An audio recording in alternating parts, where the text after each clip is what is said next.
United Nations na Selgi Awaba Mayok Naragani Haina Antonio Guterres na Fongdokhre.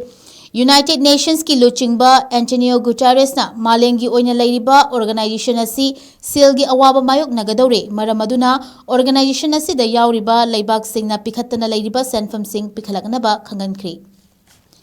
Organization asina yauriba member state singna makoigi mathaumakni khanna pikhattana lairiba senfam sing asi mapum fana amasung matam chana pikhalaklaba natraga member state singna financial collapse oirakadabadagi ngakthoknanaba financial rule kaya sengatpagi mathau tare haina Secretary General Antonio Guterres na makhatana fongdorakhi.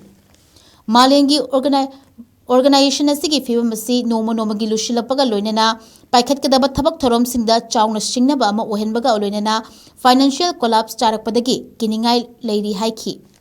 Malengi organization asigi hoji oiriba fibamda Antonio Guterres na organization asida yauriba laibak singi ambassador singda tha asigi kungani panda cherol piduna khangankre hairi.